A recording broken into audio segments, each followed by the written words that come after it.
Bonjour chers amis, aujourd'hui j'ai le grand bonheur d'être en compagnie de Olga Alexandrova qui avec laquelle nous allons évoquer la sortie de son livre, le guide de la santé psychospirituelle, hein, un équilibre subtil.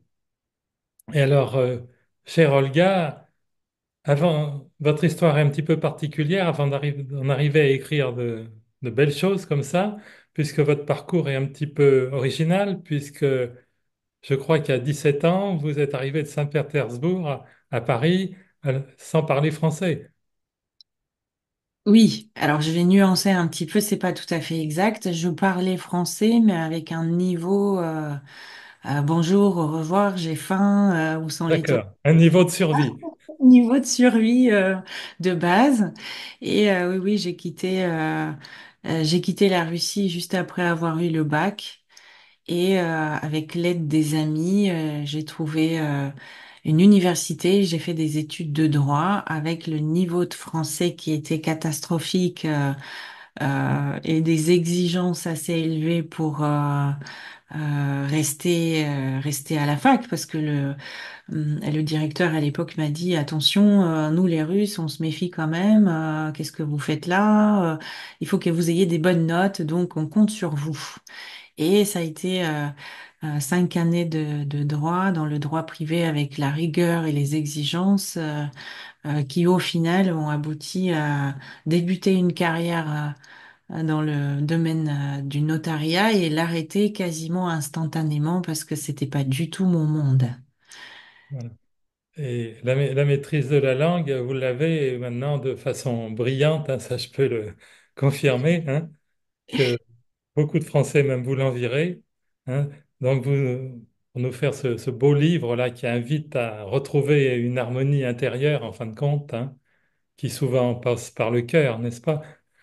Voilà, bah c'est passé par la disharmonie tout à l'heure, parce que vous parlez de français, il y a eu une pression de dingue à l'époque, et puis quand on est jeune, on veut réussir, donc il fallait parler français, il fallait écrire correctement, sans faute d'orthographe, etc. Donc ça a passé au départ par des étapes pas très harmonieuses, qui au final m'ont permis aussi par mon expérience de faire des conclusions, de déduction de ce qui marche pas, ce qui me fait du bien, ce qui fait pas du bien.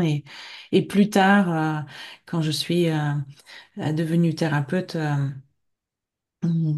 j'ai d'abord appliqué les clés que je m'appliquais à moi, aux personnes qui venaient en accompagnement, et puis au fur et à mesure, ça a fait l'objet du livre. Et donc, justement, vous qui êtes dans l'accompagnement aussi, on se rend compte justement qu'on ne peut rien, qu'il faut absolument s'affranchir de la séparation corps-esprit. C'est quelque chose d'agréable. C'est quelque chose qui, j'enlèverai légèrement les mots il faut absolument, parce que si on en fait Oui, un oui. objectif et un but en soi, On reste dans la lutte, oui, c'est pas toujours on reste dans positif. la lutte et on repart Oui. dans, je dirais, les pièges de l'ego. Mais quand on a compris qu'on est séparé de rien, si ce n'est de nous-mêmes, oui, là, on reconnecte que n'importe quelle lutte, n'importe quel verbe de vaincre, combattre, ben, ça fonctionne pas. Ça aboutit pas à ce qu'on veut. D'ailleurs, vous parlez beaucoup de lâcher prise, hein, c'est une invitation à déposer les armes, hein. Il me tient à cœur le lâcher prise parce que d'abord, on le comprend mal. On le confond avec tout un tas de d'autres concepts qui n'ont rien à voir avec le lâcher prise ça me tenait à cœur de le détailler. Par quoi commencer, à quoi ressemble ce processus, donner vraiment les clés de ce qu'il est, de ce qu'il n'est pas, comment faire quand on n'arrive pas à lâcher prise, quels sont les enfermements suprêmes autour du lâcher prise et même lâcher prise à l'envers. Oui, Ne rien lâcher. vous décrivez plusieurs étapes, cinq, il me semble, si j'ai bonne mémoire. Et Cinq. puis, il y a cette notion très originale euh, du lâcher prise à l'envers, justement. Alors, si vous pouvez nous en dire plus, cher Olga. Le lâcher-prise à l'envers, il s'adresse à toutes les personnes qui peuvent se sentir démunies face à ce concept, celles qui se sentent même humiliées par le fait que mais je n'arrive pas à lâcher prise. Et qu'est-ce que c'est que cette injonction lâche prise, mais si c'était si facile. Donc pour toutes les personnes euh, qui, s- qui, qui, qui souhaitent obtenir un résultat au niveau de la détente du corps, mais par le biais de ne rien lâcher, par le biais de ne rien changer et conserver les choses telles quelles, j'ai mis un petit processus du lâcher-prise à l'envers avec des phrases humoristiques qui sont adaptables à chaque personne en fonction de ses propres convictions et sa situation, mais qui permettent de donner à notre mental, à notre ego, l'idée qu'on ne lâche rien, on continue à maintenir les dynamiques en place, on continue d'en vouloir aux autres, on continue d'en souffrir, etc., jusqu'à ce qu'on sente que justement le fait de ne pas lâcher prise activement produit l'effet opposé. On Mais n'a que le pas, prix à payer va être trop élevé. voilà, c'est ça, c'est de sentir sur le plan cellulaire, je dirais que intuitivement, non, il y a un prix à payer. Tout à fait. Voilà. Et donc, c'est une invitation à redécouvrir ou à découvrir notre pouvoir créateur, Aussi, hein. oui, aussi, bien sûr. Et puis, vous avez une philosophie que j'aime bien quand vous dites que votre approche des choses est bien. Comprendre que pour devenir heureux, il y a une bonne méthode qui consiste à regarder comment l'on devient malheureux. Étudier les mécanismes par lesquels on ferme le cœur, ça me semble important. Comment je me suis enfermée? Comment je me suis bloquée? Nous savons instinctivement ce que c'est aimer, se sentir aimé. On sait comment, à quoi ça ressemble. Donc, ça peut être intéressant sur le plan psychologique de voir, mais comment je me débrouille à ne pas aimer, à fermer mon cœur. Et quand je débloque ces verrous, ce qui a toujours été là revient. En fin de compte, enfin, au fil des pages, vous redonnez vraiment sa place au cœur qui est trop souvent considéré comme une simple mécanique. Enfin, déjà, la médecine l'ab- l'aborde trop souvent comme ça, alors qu'en fin de compte, il orchestre tant de choses, même Hmm. déjà au point de vue corporel.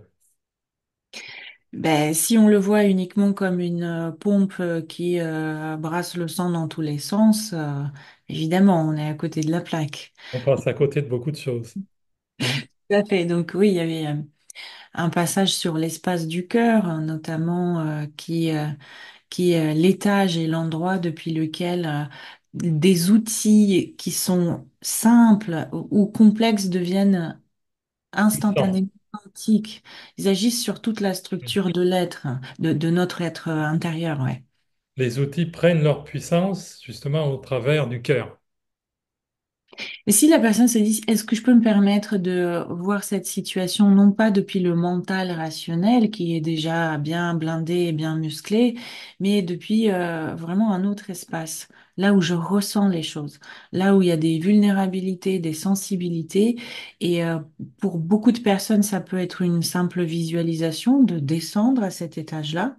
Moi, tout à l'heure, je disais à une personne, il y en a même qui visualisent un ascenseur qui descend de la tête vers le cœur, d'autres qui le captent par le retour au centre de leur corps. D'autres peuvent poser la main sur la poitrine et sentir qu'elles sont connectées à cet espace-là.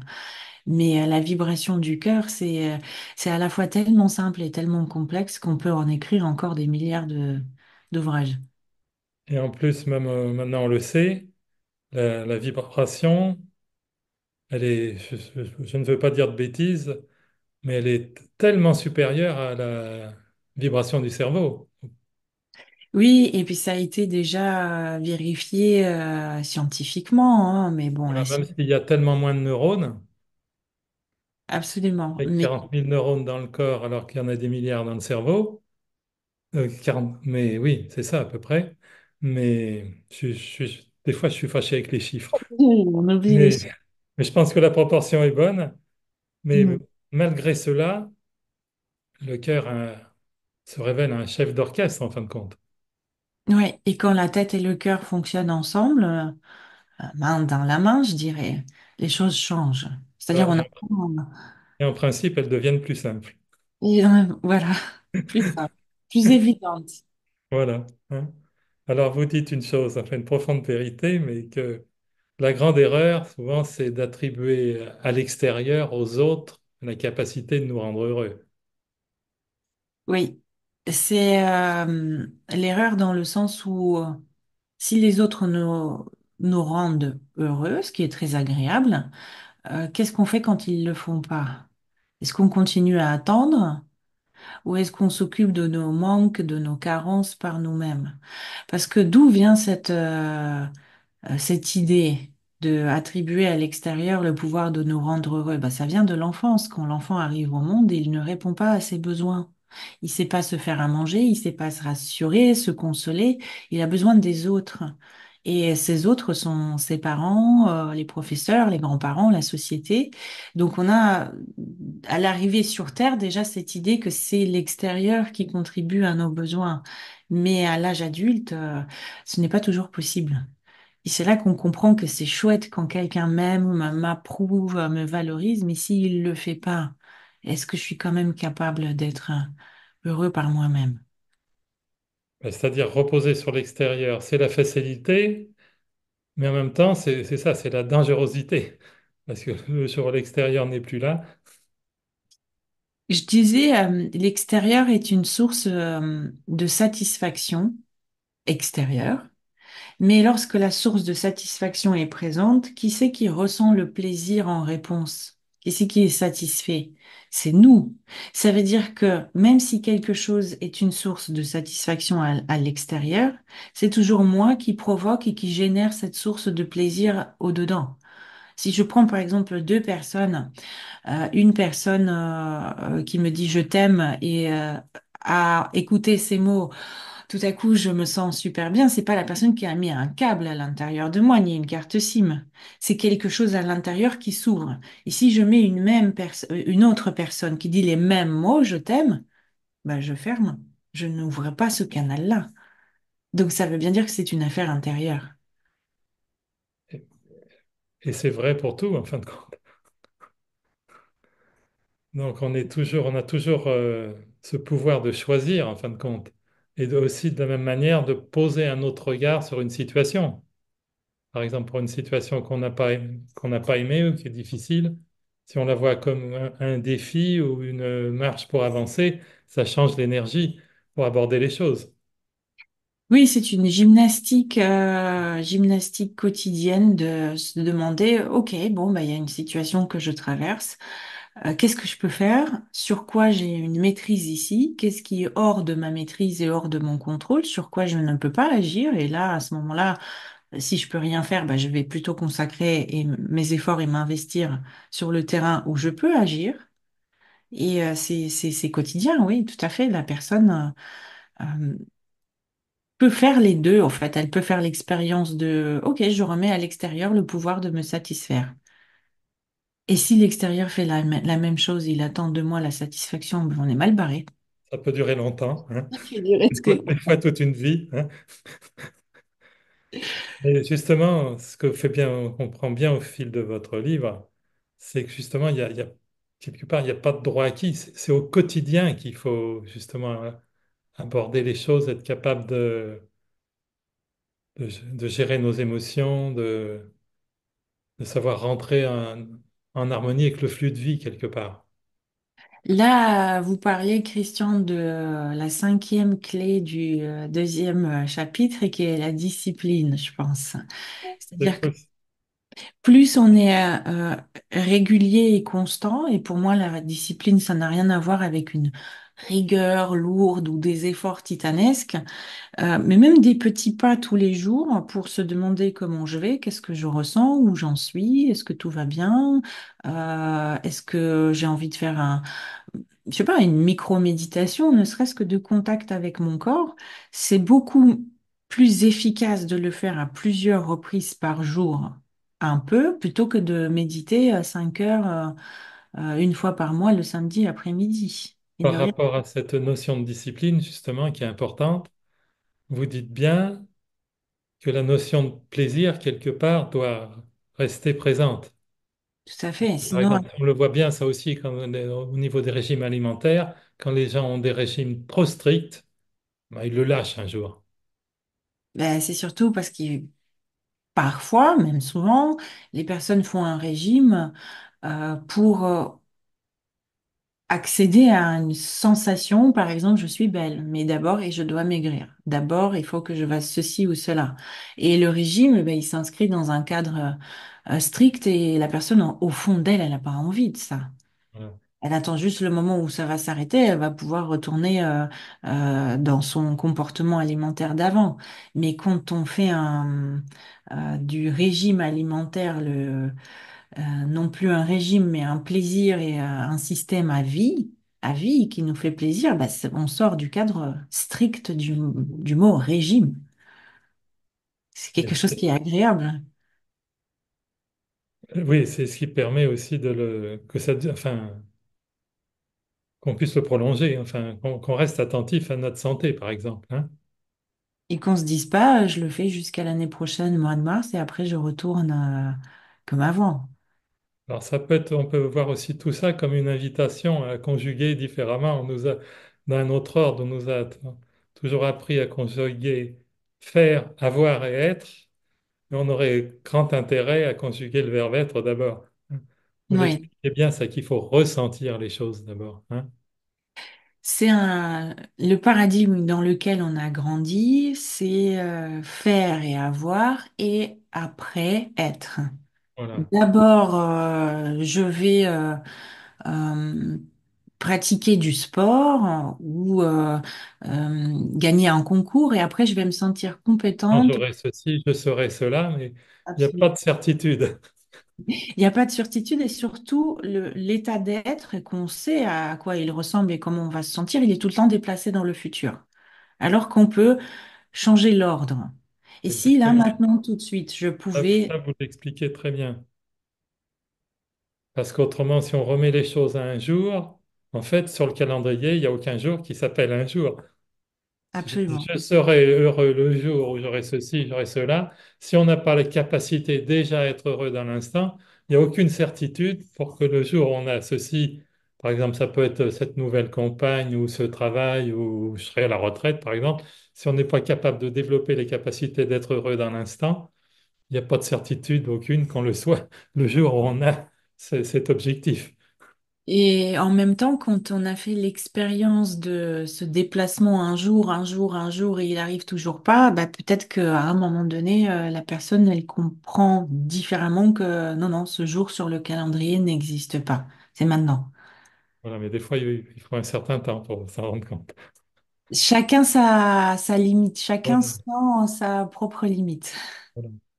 Mais donc, tout ça, ça nous ramène à cette idée que vous évoquez en plusieurs endroits, c'est que donc, nous sommes des êtres vibratoires et la vibration précède la matière. D'où Oui, l'intérêt de conjuguer le verbe être intelligemment. la matière, c'est de l'énergie qui abaisse sa fréquence, qui ralentit ou qui accélère. Donc oui, on peut le voir comme elle précède la matière, mais elle ne prime pas sur la matière. Nous sommes des êtres vibratoires incarnés dans un corps, venus faire une expérience terrestre, mais des êtres vibratoires quand même. On a besoin des deux. Mais la matière suit l'énergie, mais ne prime pas sur elle, ni l'énergie ne prime pas sur la matière. Mais enfin, si on veut faire le voyage de la vie de manière plus confortable, on a comme intérêt à élever nos vibrations. Si seulement si on trouve que cette démarche a du sens pour nous. Oui, Si ça n'a aucun sens et que les personnes se disent mais que c'est quelque chose d'incroyable, je dois absolument élever ma vibration pour me sentir mieux, elles peuvent être dans une pseudo-spiritualité qui n'est pas quelque chose de mauvais. Parfois, il faut passer par là pour se dire, OK, je sais pas, un bracelet d'améthyste à mon poignet ou la énième formation que j'ai achetée, ben c'est pas ça. C'est et pas ça qu'on cherche. le mot sens a une grande valeur quand vous en parlez, puisque enfin, quelque part, vous amenez subtilement la notion de transcendance. Parler du passage sur le sens de la vie. Sur le sens de la vie, hein? Ouais, c'est un grand passage philosophique. J'ai mis du temps à l'écrire, celui-là. S'il y avait un passage le plus complexe pour exprimer ce que je voulais dire, c'était celui-là. Quel est le sens de la vie? À quoi il est censé ressembler pour qu'il soit euh, permanent, mais à la fois qu'il nous stimule à s'y connecter sans qu'il se vide, qui soit pas placé dans le futur, qui soit au moment présent et qui perdure dans le temps. Donc j'ai posé de réflexions personnelles autour de ce sens qui pour moi est bien sûr le développement personnel et spirituel au quotidien. Il Et ça s'est encore, oui. C'est ce que j'allais vous dire. Ça encore, ça se cultive au quotidien. Ça s'épuise jamais. Si la voisine m'a engueulé, c'est peut-être une occasion, certes, de poser des limites. Pourquoi pas? Mais c'est peut-être aussi une occasion pour cultiver euh, l'ancrage, le courage, la paix intérieure. Si j'ai loupé mon train, c'est peut-être une occasion immédiate de lâcher prise là-dessus. C'est des choses que je maîtrise pas. Donc la vie n'arrête pas de nous donner des situations qui nous permettent d'apaiser quelque chose, de rééquilibrer quelque chose à l'intérieur, même si c'est pas agréable toujours. Mais la vie nous donne tout le temps de la matière à travailler là-dessus. Et on a aussi un baromètre, c'est avec nos émotions. Les émotions sont, hum, alors elles sont liées à des niveaux de conscience, comme je l'ai repris dans le passage sur les émotions et les vibrations. J'ai repris l'échelle de conscience de l'humanité qui a été développée initialement par David Hawkins. Et je parle qu'il y a des émotions à ce qu'on appelle la fréquence vibratoire basse, mais pas négative.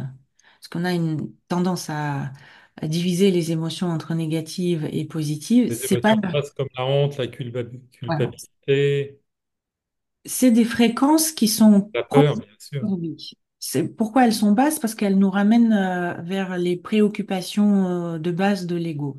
La survie, la sécurité, l'acceptation par les autres et l'échelle de conscience, elle va les graduer selon l'émotion la plus basse vibratoirement, l'explication de à quoi elle sert quand elle est exprimée d'une manière, je dirais, saine, parce que n'est-ce pas la culpabilité, si on se baladait sans culpabilité du tout, si on avait zéro Ça pourrait être culpabilité, dangereux.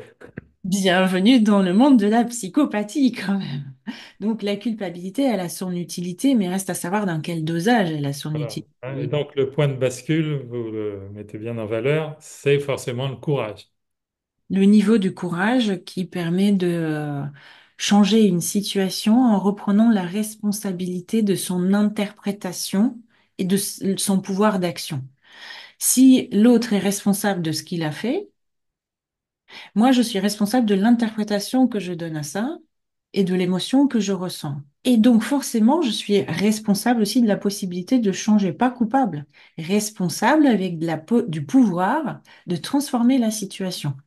Qu'est-ce que je peux faire? C'est la question du niveau du courage sur l'échelle de conscience. Qu'est-ce que je peux faire pour changer cette situation? Quand la personne se pose cette question, même si elle était au niveau euh, de conscience plus bas, comme la peur ou la colère ou l'orgueil, etc., elle monte déjà son niveau de conscience. Elle a déjà franchi une belle marche. Absolument. Mais après, pour avoir plus d'explications sur les niveaux de conscience, moi, je peux en parler pendant des heures. Le mieux, c'est d'aller, bien sûr, les étudier un par un dans le livre. Voilà. Et puis c'est aussi globalement, nos émotions, c'est quel message j'envoie à l'univers, hein. À Par rapport à l'aspect vibratoire. quel message j'envoie à l'univers? Aussi, oui, mais avant tout, Une, une personne avance toujours dans la colère, par exemple, c'est peut-être pas la meilleure façon de rentrer en connexion avec le flux de vie, quoi. oui. Reste à savoir que si la personne ressent la colère, ça veut dire qu'automatiquement, elle a un besoin qui n'est pas satisfait. On peut presque mettre un signe d'égalité. Émotion égale besoin. Si l'émotion, elle est dans les niveaux bas de l'échelle de conscience, jusqu'à l'orgueil, il y a toujours un besoin non satisfait derrière. Si je le satisfais, mon émotion se transforme. Mais effectivement, je suis pas dans le flux de la vie, je suis pas dans le flow, je me sens pas forcément très bien, je dors mal, j'ai des symptômes, des maladies, etc. C'est la conséquence. Et vous nous parlez pas mal aussi, bien sûr, de l'ego, qui, qui souvent nous fait faire des erreurs dans la vie. Il nous apprend ce qui nous convient, ce qui ne nous convient pas. L'ego est un compagnon de route jusqu'au dernier souffle dans cette incarnation. C'est-à-dire, on peut apprendre à composer avec et à le reconnaître et observer et explorer comment il se comporte. Personnellement, j'adore explorer comment mon ego veut maintenir les choses en place sans changer. Comment il me raconte les histoires. Je trouve ça formidable parce que il est tout le temps, partout, et on a tendance, dans les débuts du développement personnel, de le mépriser, de vouloir s'en débarrasser, etc. Mais toutes ces luttes ne sont que les manifestations de l'ego lui-même. Mm. Donc, Vous déjouer les pieds, proposez une formule qui est beaucoup plus intelligente, c'est de le transcender. le reconnaître déjà de, on va dire, l'apprivoiser et de le transcender. Ok, tu es là, et en même temps, qu'est-ce que je veux? Qu'est-ce qui me rendra plus légère, plus, qu'est-ce que je peux ajouter ici pour que les choses cessent de m'oppresser autant? Et vous parlez également, cher Olga, du pouvoir transformateur de l'intention. L'intention est quelque chose qui nous, qu'on comprend et à la fois qu'on comprend mal. Donc, je lui ai consacré quelques pages. Quand les personnes désirent quelque chose, c'est pas suffisant pour arriver à leur désir. L'intention, c'est une énergie qui accompagne le désir. Comme je prends l'exemple toujours du bras levé. Si je désire là maintenant tout de suite lever le bras, bah, je veux lever le bras. Je veux lever le bras. Ça suffit pas. Je Il faut que le lève pas désir la se main. transforme en action. Le désir ne change rien. Le bras, il est toujours posé sur la table. Si je rajoute l'intention ferme à mon désir d'être dans la réalité du bras levé, là, il se lève. Donc, l'intention, c'est quelque chose qui manifeste cette vibration intérieure de je suis déterminé à atteindre, d'arriver à tel résultat. Et c'est aussi une clé psychospirituelle, une des cinq du deuxième, de la Et deuxième partie. Mm. oui, en même temps, cette intention, enfin vous l'écrivez, hein, je ne sais plus à quel passage, mais prend sa puissance si elle est émise depuis l'espace du cœur. Voilà, c'est ça, c'est l'intention plus l'espace du cœur, plus la discipline, plus le lâcher-prise, plus l'imaginaire créateur. Vous imaginez le cocktail que ça fait Voilà. ensemble. Tout protocole se transforme hein, quand il est émis depuis l'espace du cœur. C'est Hein. voilà, c'est ce qu'on a dit tout à l'heure. L'espace du cœur change toute technique, tout protocole en outil quantique. Quantique, ça veut dire ça agit sur toute ma structure, sur tous les niveaux de mon être. Et oui, c'est ce qui en fait la puissance. Et puis donc oui, vous avez parlé bien sûr de l'imaginaire créateur, ça c'est absolument fondamental, hein, puisque on le sait, on va toujours à notre vision et les êtres humains ont tendance à donner plus d'importance malencontreusement à la négativité, d'une manière générale. Donc c'est une invitation à quelque part à prendre nos repères dans la joie. En même temps, vous mettez en garde dans la superficialité parfois de la pensée positive qui peut, qui souvent n'est qu'un optimisme de façade et qui, en fait, est un déni. Oui, Ceci, c'est hein, le parfois est positif. un déni, hein, la situation, et c'est pas ce qui permet d'avancer. Il y a le positivisme surjoué. Voilà. Lorsque la pensée positive est un soi-disant remède à tout, mais elle n'est pas authentique. Bah, si c'est pour se mentir à soi-même, c'est pas formidable, hein. Si c'est pour se dire non, tout va bien, pensée positive, alors que je ressens un chagrin et je ne lui laisse pas de place et je ne vais pas chercher pourquoi je me sens comme ça et de quoi j'ai besoin, la pensée positive peut dévier vers la pensée toxique. Aujourd'hui, il y a plusieurs auteurs qui en parlent, hein, parce qu'au tout début, la pensée positive, elle était présentée sans les mises en garde Comme de miraculeuse, oui. absolument. Et pourtant. C'est-à-dire, elle est nécessaire, mais pas suffisante. Bah, il y a un risque de ne pas être authentique et de laisser de côté des choses qui demandent une prise en charge. Et puis en plus, quelque part, on perd toujours à ce jeu de lutter contre une pensée négative. Déjà, dans le mot lutter, il Hein, faut dès qu'il y a le mot lutter, faut que je reproduise quelque voilà, chose hein. contre quoi je lutte pour essayer de le repousser à l'extérieur de moi. Et ça demande un coût énergétique énorme.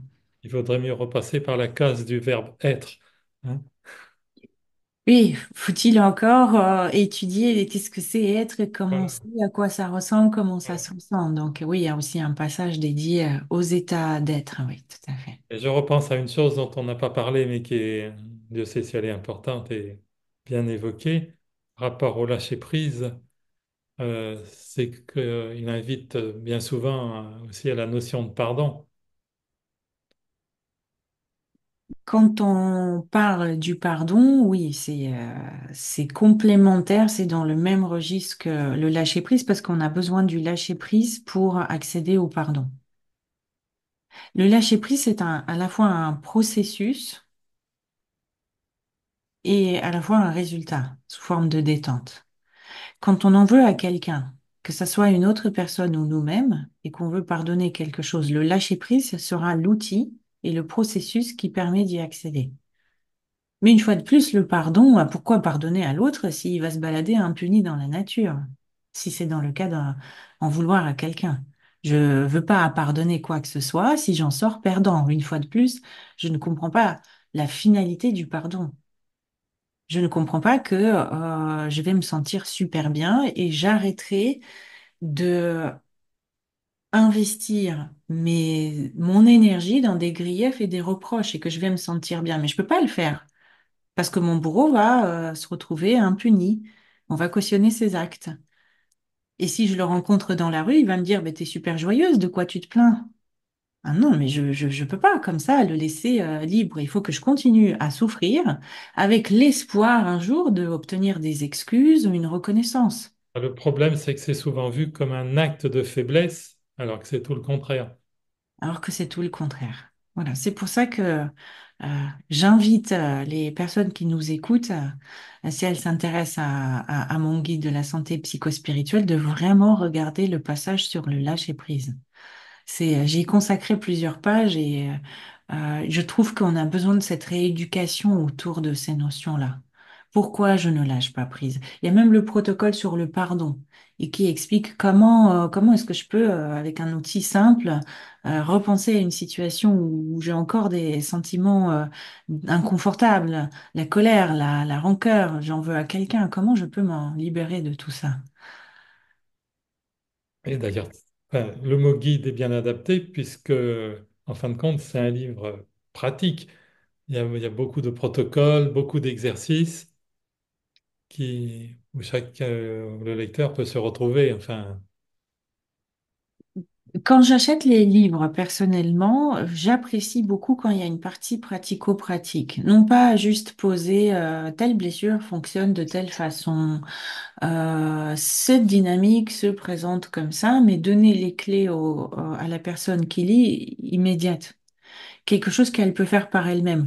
Alors bien sûr, le livre ne remplace pas une thérapie individuelle, hein, ça, y compris mon livre à moi, jamais de la vie, mais il permet quand même de passer du concept qui a été théorique au pratico-pratique et de l'expérimenter tout de suite.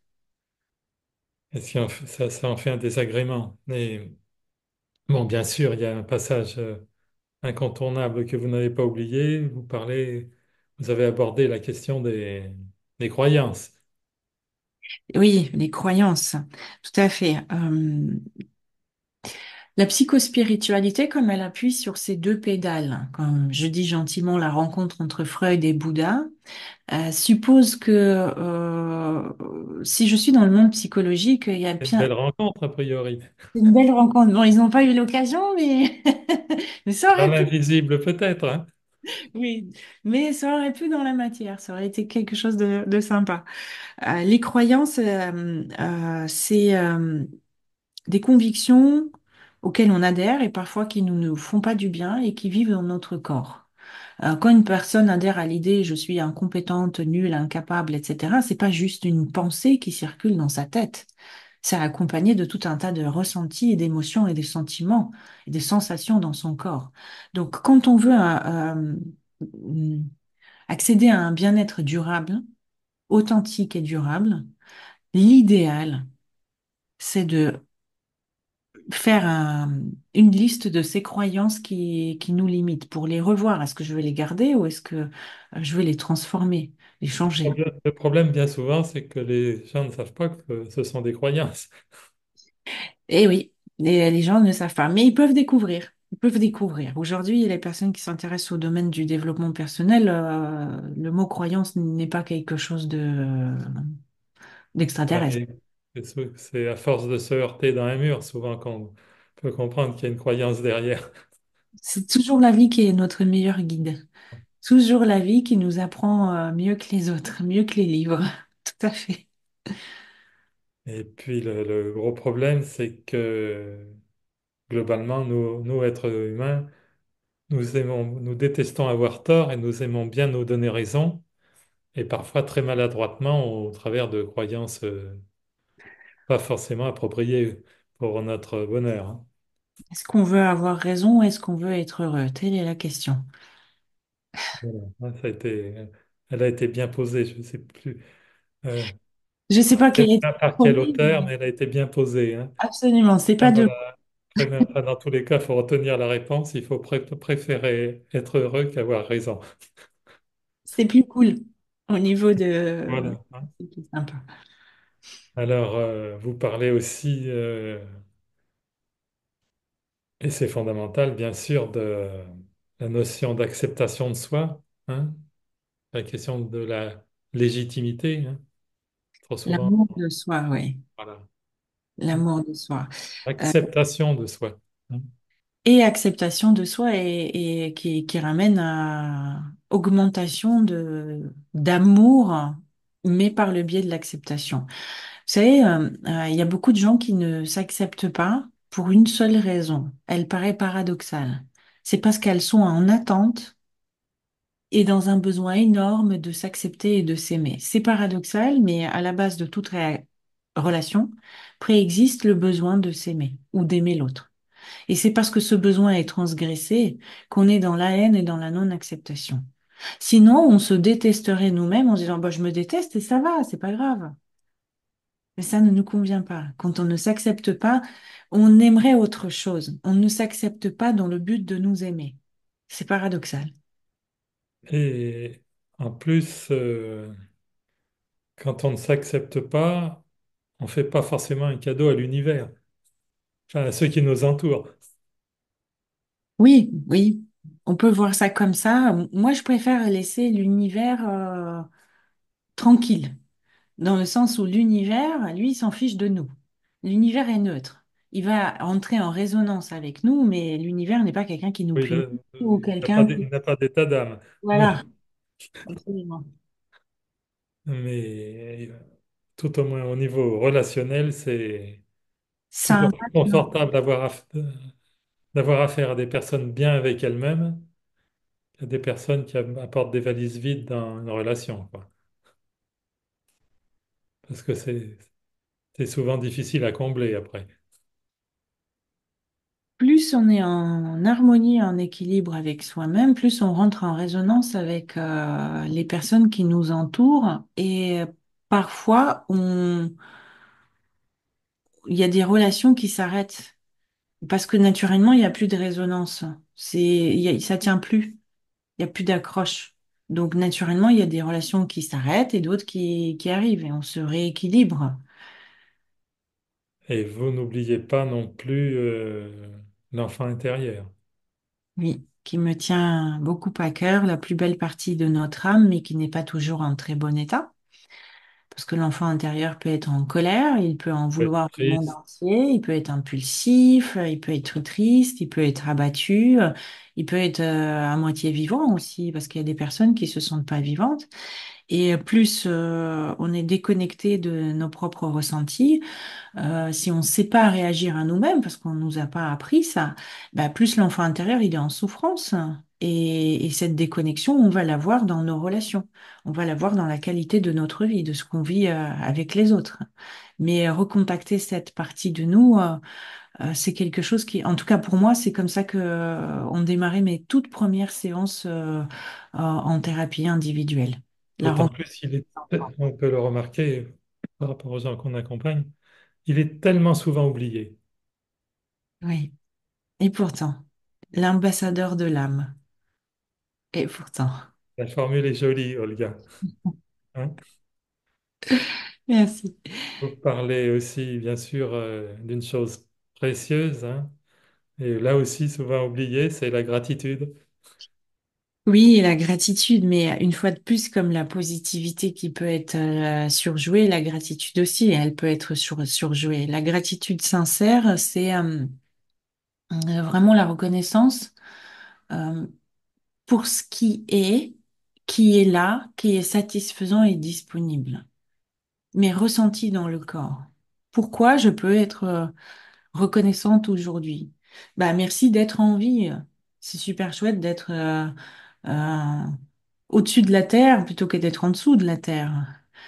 C'est sympa de pouvoir respirer, de pouvoir se balader en liberté. Merci pour ça, merci pour ma famille, merci pour un toit, merci pour la voiture qui, bien qu'elle est un peu vieille, mais elle roule encore, elle me permet de me déplacer.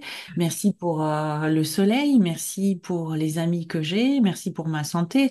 C'est que des choses qui sont finalement pas beaucoup vues, mais pourtant qui sont là. Et quand on est dans la gratitude sincère, c'est le meilleur moyen de apaiser l'ego. Voilà, et vous venez de parler de la voiture qui est un peu vieille, là. Justement, une personne qui a une voiture un peu vieille, mais qui aurait vraiment envie d'en changer, elle a comme tout intérêt à être reconnaissante déjà d'avoir cette voiture par rapport à une personne qui est obligée de marcher à pied sous la pluie. Et puis aussi, qu'est-ce qui se passe si quand on arrive dans même, moi je suis persuadé que le matériel nous répond, les objets matériels nous répondent. Si on arrive dans la voiture en maugréant, elle est moche, elle est ceci, elle est cela, on a toutes les chances de s'attirer une rayure de plus, des, des problèmes, des difficultés mécaniques, alors que quelque part, fondamentalement, je ne sais pas si vous serez d'accord avec moi, mais je pense que fondamentalement, les choses sont simples. Oui, Les choses nous répondent selon vraiment ce que l'on aimait, quoi. Hein. tellement simple. Donc la gratitude, c'est pour ça que c'est précieux, même si parfois on n'a pas grand-chose à quoi se raccrocher, mais il faut savoir le faire par la présence d'un animal de compagnie, parce qu'on a observé le balai du ciel dans les nuages, et toutes ces petites choses qu'on ne sait plus voir. Qu'est-ce qui nous rend fondamentalement heureux?